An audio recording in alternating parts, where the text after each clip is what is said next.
Hello guys, welcome back. I'm Julie and I'm here to do my reaction video for season 3 episode 8 of Sex Education. This time the title of the episode is episode 8 and we're back and we are ready for the season 3 finale for this show. It has been a good season. It has been a really good season where we have explored a little bit more of other characters. Ruby, for instance, I understand that Ruby, you know, she has bullied a lot of people here, and like, you know, she's you know, she's your typical mean girl, right? But I think there's so much more to her. I think that this season, proved us that there is so much more to her than that. And like a clear example of how people can change and how people are not just what meets the eye. It's Adam, right? As well, we have gotten to know him. Of course, his arc is a lot more extensive than Ruby's. And I think that it will have benefited the show a great deal if they could have continued with that. You know, as soon as she stopped, you know, dating Otis, that's how quickly we forgot that she even exists. So, until the previous episode, I guess. Anyways, we're gonna watch this episode. We're gonna see what they have in store for us. I hope you guys enjoy. I hope you guys like it. And really, I'm not, like, worried that Jean is dead.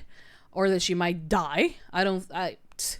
You'll be stupid if you're going to go ahead until your final season and you're gonna do it without Gillian Anderson. Like, who here is going to believe that?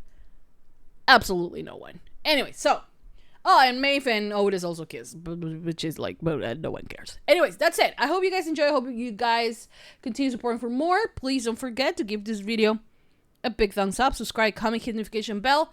UNCUT reaction is always posted first on Patreon, in case you guys want to check that out. Link in the description down below. By the time you're watching this, I am probably already on season 4, so go and check it out. Link in the description, like I said. And without further ado, let's just begin with season 3, episode 8, the season 3 finale for Sex Education. Here we go.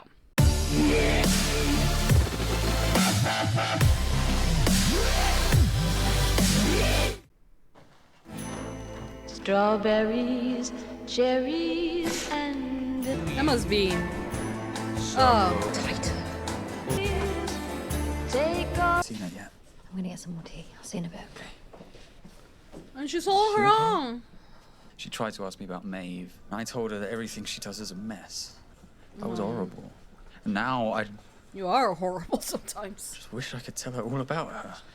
Your mum will be fine.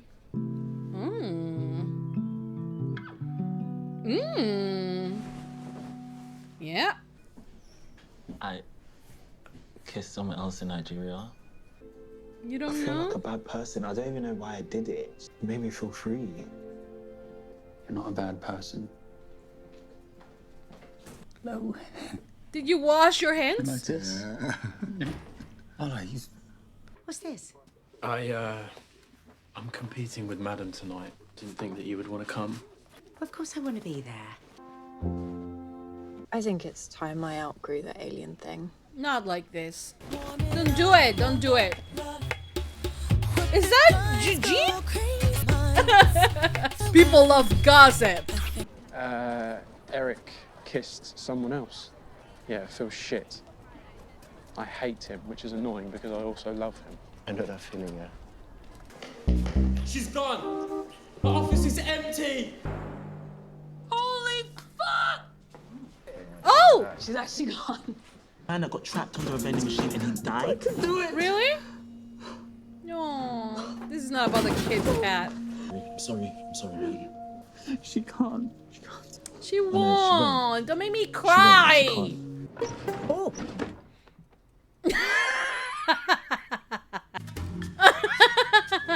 I love that you immediately push it back.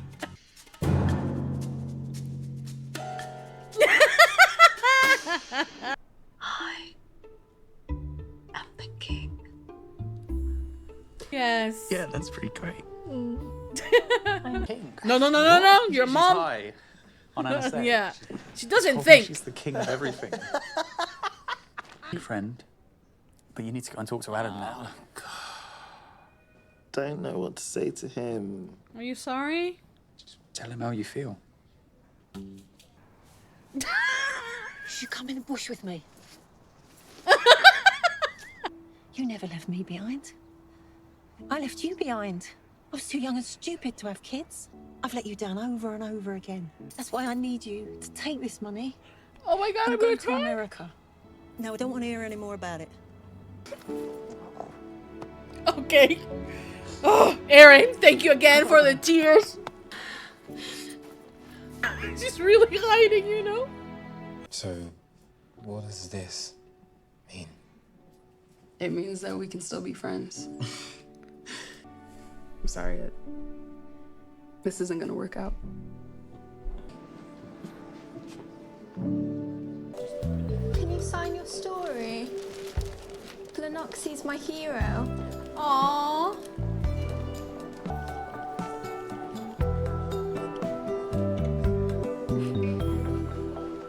Our investors have pulled all of their funding from the school. Basically, you guys are fucked. That backfired. A bit. What a waste okay. of time. Hey, speaking up for what you believe in is never a waste of time. True. True. You did the right thing. Thank you. Give your hand. Thanks. This woman bumped into me and she didn't even say sorry. Oh shit, hi. It's you. You have a bit of It's lipstick on you. your teeth. Would you like some Kit Kat? Hey, You look like a ghost. I wanted to say sorry. For what? For not speaking up. That's okay. You'll speak up when you're ready. I need your help. With? I think I did this, Dad. What do you mean? I think I made all this bad stuff happen to Jean. Aww, I said don't some really think that. terrible things to her. I had some really horrible thoughts. Gina's awake, and she's fine. You like your new family more than me.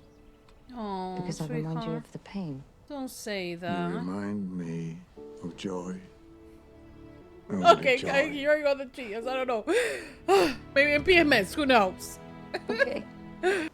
You don't feel bad. Yes, I feel bad.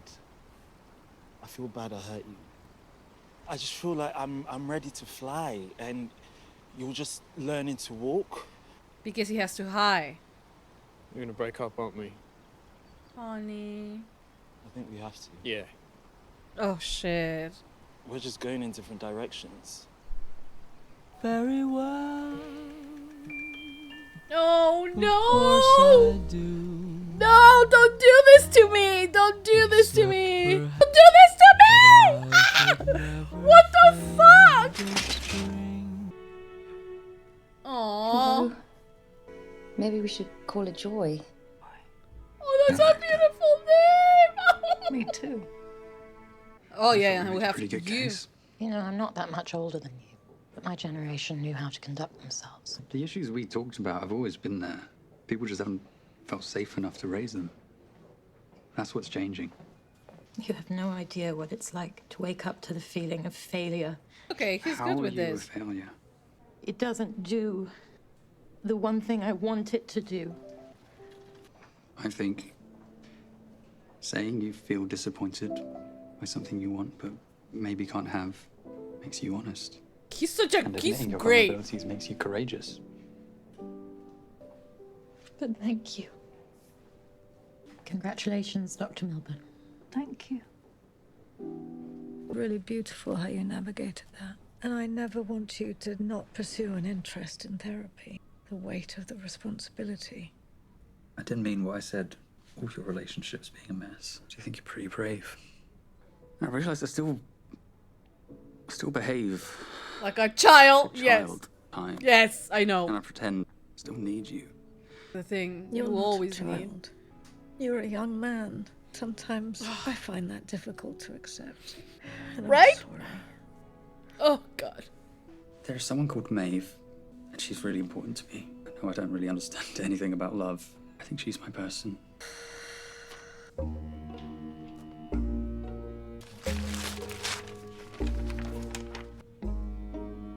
What? Oh, shit. No, don't!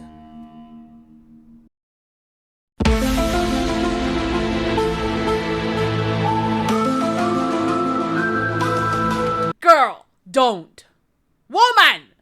How are you doing, Layla? I'm good. Wow, you're glowing.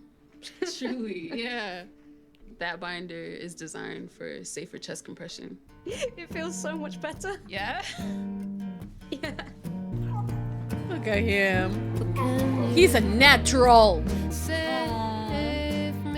I knew we wouldn't last forever.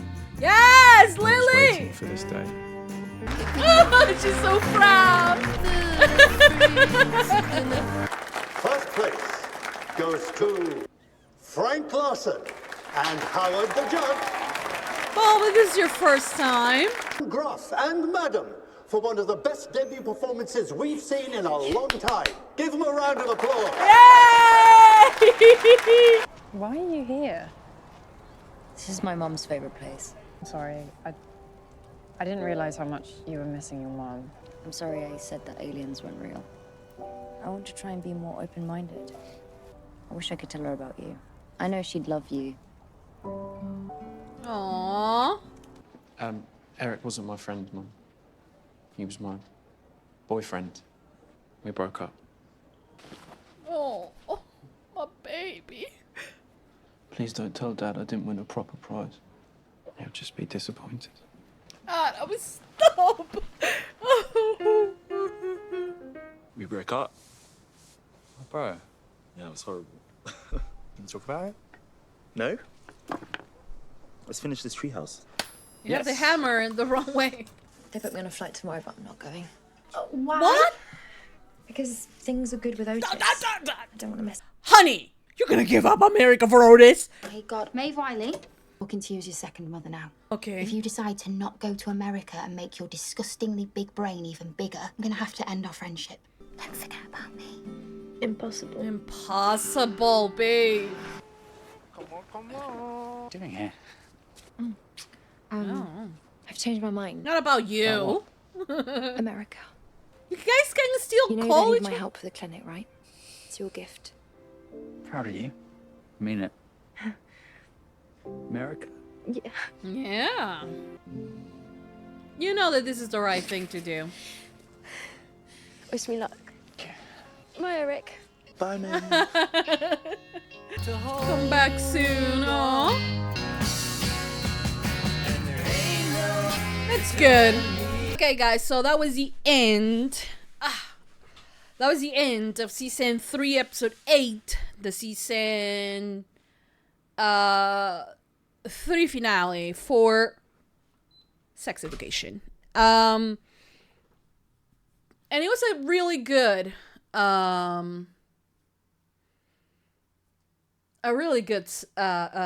season finale, kind of wrapping things up for everyone. And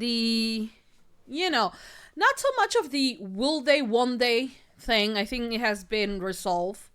It's just that timing it seems to not be at their side for Maeve and Otis. And, whether if they had a relationship or not,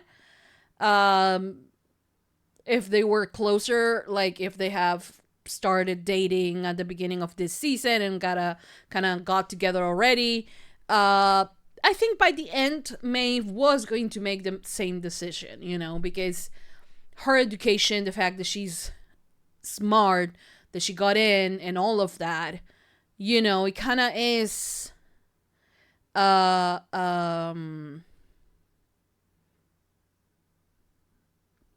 kind of her destiny, and she applied, and she succeeded, and that's what it's important, and her future, and having this opportunity can mean the world to her, and I wouldn't like, honestly, it was so not Maeve to have even doubted for a second because things were going good with Otis.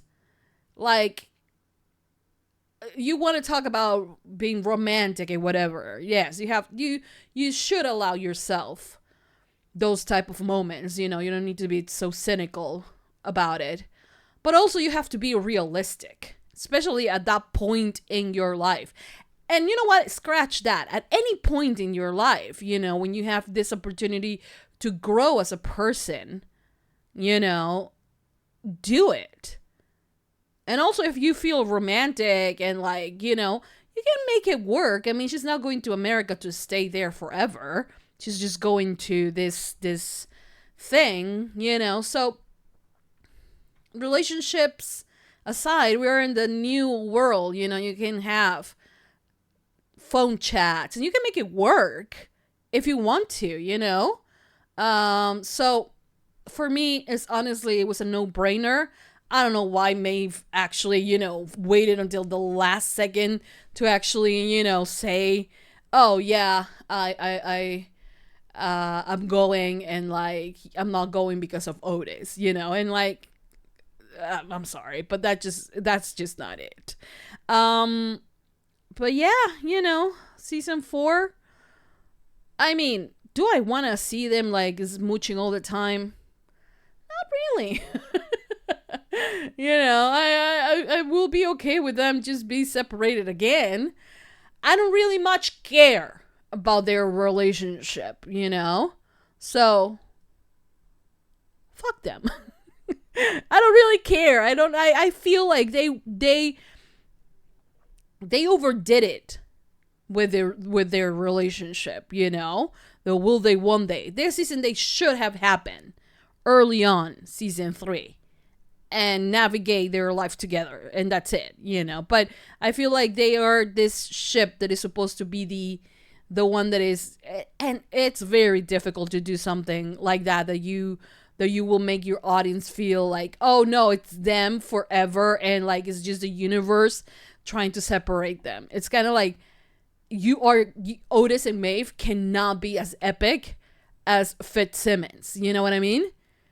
They had the entire universe literally against them, and they still found each other, and they still live a beautiful life together. And like, I am spoiling Agents of S.H.I.E.L.D. for you guys, but I don't care. But that's the thing, you know, and that couple, honestly, you really root for them till the end. It doesn't matter. Nothing matters. It doesn't matter. It's not about time, space. Nothing matters, you know, timelines, universes, it doesn't matter. They are truly endgame, and we know that, you know, but that's not Maeve and Otis. Also, yes, Fitzsimmons had 6 seasons of 20 plus episodes per season or something like that. So they had time. And the problem with this show is that it doesn't have time. It has to be, you know, done in a very short time, and due to that, I don't feel they achieved that, you know.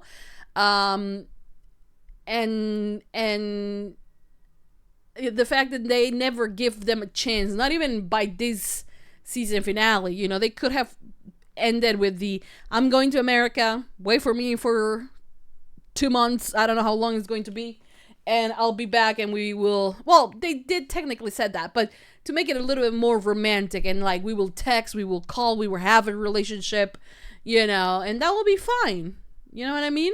But that's not what they did. They kind of departed in a more kind of sad thing, you know, and like, I don't know, it doesn't work for me. I don't know, are people very much into the Maeve Otis ship? Because I think at one point I was, but at this point, at the end of season 3, beginning of season 4, which is the last season of the show, I simply do not care. What do I care about? Eric and Adam. I care about them. I don't like that it kind of seemed like Adam might explore things with Raheem. I love Raheem. He's a great character. He's lovely. He's a bit weird, but he's lovely, you know what I mean? Well, Adam is all sorts of weird as well in his own way. They all are, you know, but in my head, it's like, you know, I want Eric and Eric. yeah, Otis. I was gonna say Otis and Eric, but no, Eric and Adam to actually find each other. And this is something that is very, very common in gay relationships, especially because of the age that they are. You know, you to come out. You know, you will say, oh, come on, Adam, your mom already knows that you guys are dating. Like, look at her just spying at you guys or things like that, you know? So it's very much like, just go ahead, you know? But it's just everyone's coming out story, everyone's process to coming out. It's just not as easy as you might think, you know? It's not, everyone comes out at the moment that they are ready, you know? I do love that Maureen, even though he heard it from Amy, you know, kinda, you know. I love the fact that she didn't force it out of Adam, and she waited and she was patient, you know. She just let him be, you know. And she knows that because of the complicated relationship that Michael and Adam have, she cannot bring herself to even think of the possibility of returning, having him back, you know? And I think that is very well done. And also maybe she also feels that she needs to be on her own for a bit, you know? And that's fine. A lot of women, you know, or media or something like that sell us the idea that, you know, you are not completely fulfill your life as a woman if you don't have it all, you know, if you don't have the kids, the house, the job, the family, the marriage, you know. And sometimes it's okay to be alone, you know. You have to really get to know yourself, you know, and be comfortable with yourself. Just you alone in a room. It's okay. And a lot of women jump into relationships because they have this idea that in order to be full and to be happy, that's what they need. And I think you find your happiness in different ways, you know. And I think Maureen is a clear example of that right now. She loves being, you know, these moments with her son when her son is opening up to her and talking a little bit more to her. And she loves that. And she knows that they have a really difficult conversation. And let's be real. Michael has not tried for a second to kind of be a good father for Adam when they have broken up. He kind of has disappeared from his life altogether, you know? And for Adam, it still is like every single thing that he does is to try to prove to his dad that he's good at something, you know? And that's what it is, you know? And she realized at that moment that her son needs her and that she's okay being on her own, I think, you know? And then you have also, in this kind of same line, you have Hope. We got to see her. She resigned. We're going to talk about the fact that Moordale is no more, apparently. And she has a very lovely chat with Otis, you know, where again is another woman who finds herself in this moment where she's like, the doctors have already told her, you know, that it might not work. She has tried several times to get pregnant. You know, and it's like, once again, society, and yes, granted, women, we are, within society, we are the ones, you know, that carry the children, right? I think it's safe to say that. And the thing is that there is very little room in our society for women that cannot bear children, that for one reason or another can't. There's another entire conversation about the women that don't want to, but there's, you know, this kind of like not feeling like you are a complete woman because you can't have a child. That's not what makes you a woman. I think that our experiences and the way we live our lives define womanhood for everyone, every single time.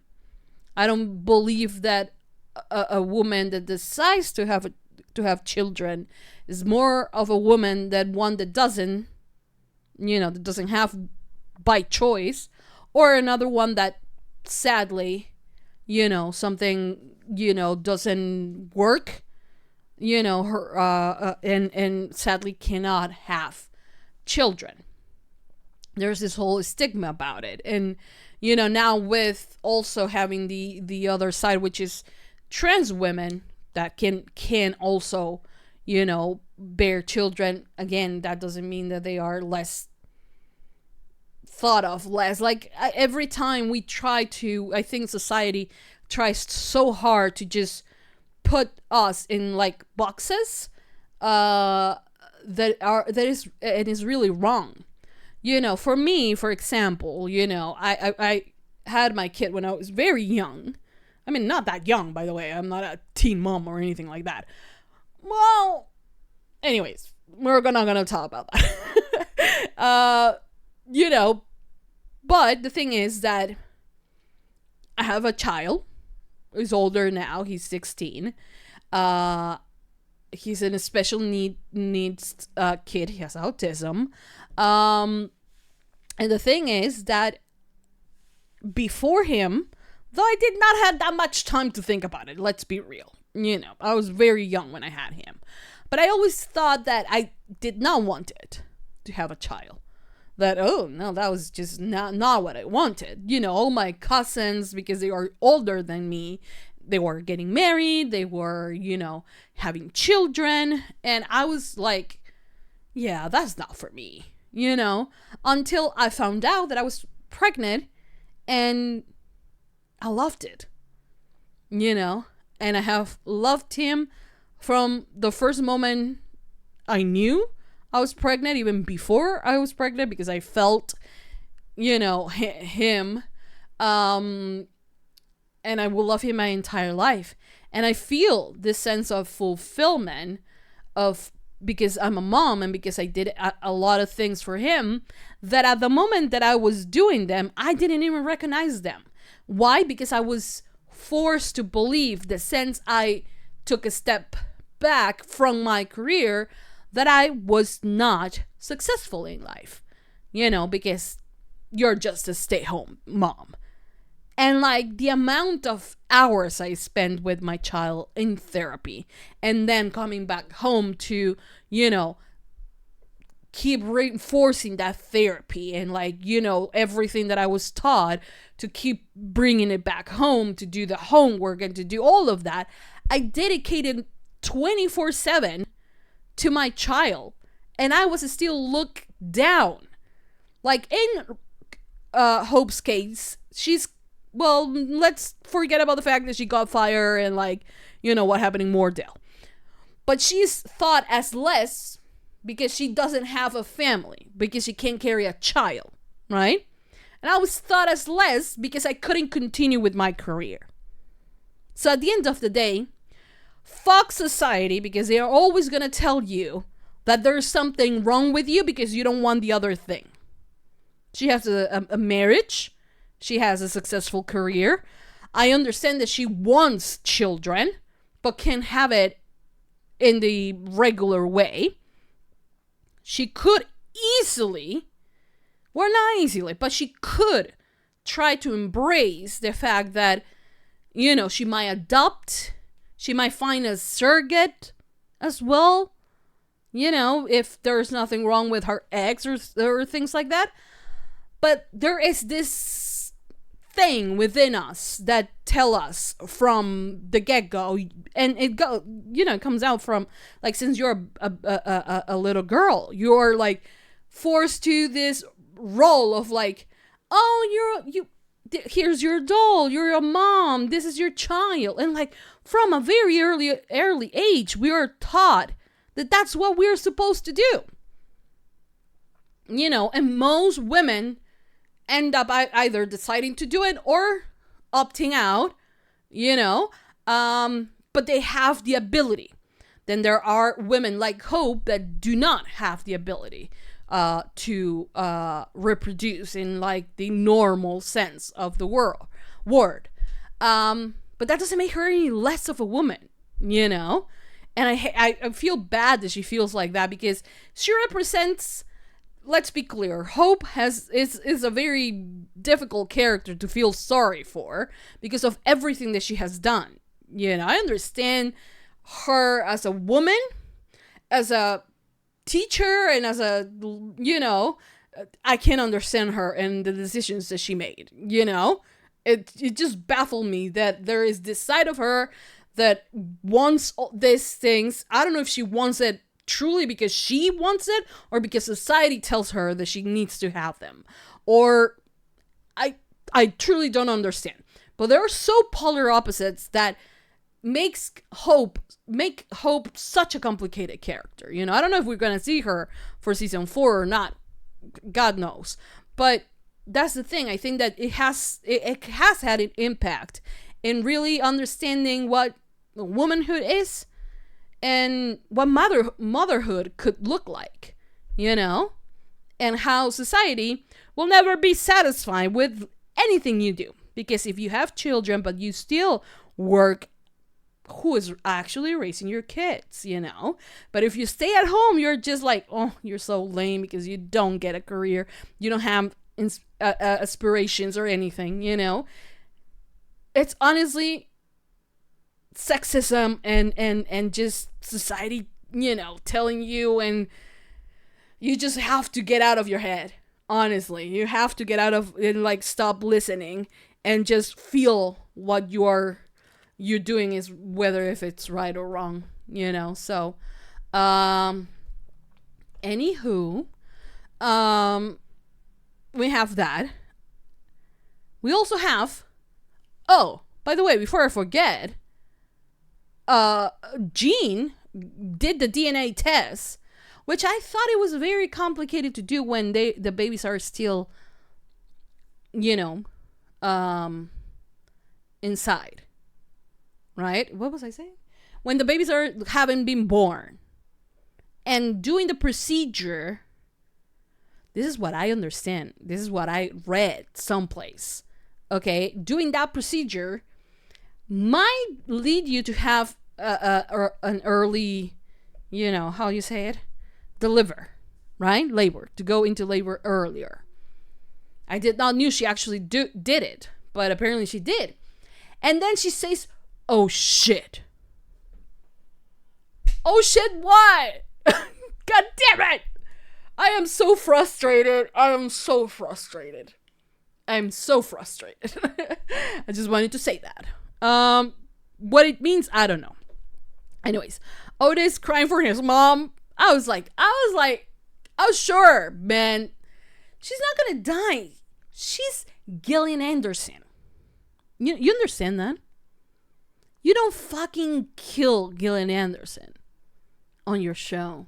Like, you don't do such a thing. So I was like, she ain't dying. Are you kidding me? I knew. But goddammit, Jacob and Otis making me cry, man. And the thing is that you always need your mom. It doesn't matter if you are grown ass men and women and like whatever. You always need your mom. Always. I can tell you. Because my mom is... How old is she? Over 60, I think. 61 or 62, I think. I don't know. She still cries like a baby. Every time she misses her mom. My grandma. That is no longer with us. And I'm telling you. You always need your mom. It doesn't matter how old you are. It doesn't. You always miss them, you know? You always need them, most importantly. So, yeah. I do like the fact that Otis is kind of going back to being sex kid or whatever his name was. Because he loves doing it. I mean, he has practically been raised by 2 psychiatrists, therapists, so it's kind of like it was written for him, you know what I mean? So, yeah. And then I did love that Lily got her mojo back. I love that. I really, really love that. It only took was one person acknowledging her. We love it. We love it. And like, she didn't throw out her stuff. And she went to the 8, which is actually the same place where Ola, which is like, it's written in the stars that you guys must be together, okay? Because it's the same place Olaf, I keep saying Olaf. Olaf's mom took her. It was her favorite place. And there they are, talking and all that and sharing. And I loved it. Then we have the thing with Cal and Jackson. They ended up as friends. And it's, I understand Cal, actually. Because they are figuring shit out. They don't know everything. And I in the previous episode, I was like, okay, but Jackson can ask and all of that. Yes, truly. But it is not, Cal's duty to teach him anything, and especially when they don't really know all of it, they're figuring it out as well, so yeah. Anyways, then Cal was talking to this other, the other kid, I don't remember their name, who is also, I think, is also non-binary, and they have issues with their bodies, and they don't feel comfortable with their breasts. I can't say fully, I relate, because my sense, or like what I felt when I was that age about my body, was more about hiding it from perverts rather than because I did not like it. Okay, so it's different. But I did know, because I have, watched some videos here and there, and I know what binding is. So when I saw that the other person, they were binding, I was kind of like, oh, but that is, I have heard is dangerous, for all the reasons Cal said, and so much more. So Cal found a safe way, which is with this tops that really high your chest, which I'm guessing alleviates the dysphoric feeling about it. So it's cool that they have that, and that they are not going to be binding and like probably breaking a rib or something, So I like that sense of camaraderie there between both of them. So that was cool. Adam did not win. I was hoping that he will have won, but he got an honorable mention, which I liked. And yeah, what else happened though? Oh shit, I don't know what. Oh shit. Anyways. What else happened? Did something else happen? Oh, well, they're closing Moordale because apparently every investor were like, thought you guys were a more progressive country, but everybody was like, sex school, no. And I'm like, what the fuck? They're gonna pull out all their support, so they have to just sell the school, which is like, what the fuck, Not bueno. Okay, so we'll figure shit out, I guess, on the next season as we go, I guess. Anyways, that was the end of season 3, episode 8. I hope you guys enjoyed. I hope you guys liked it. Hope you guys continue supporting for more. thumbs up, subscribe, comment, hit the notification bell. Uncut reaction is always posted first on Patreon in case you guys want to check that out. Link, as always, will be in the description down below. Thank you for watching. Thank you for all your support. You guys are amazing. Thank you for watching. I'll see you guys next time. Next time for season 4, for the final season of Sex Education. I'll see you guys next. Also, I did love Amy and Maureen. Oh, I love Amy with all my heart, by the way. Her breaking up with Steve, that was heartbreaking, but if she needs time to be on her own, I understand that. But yeah.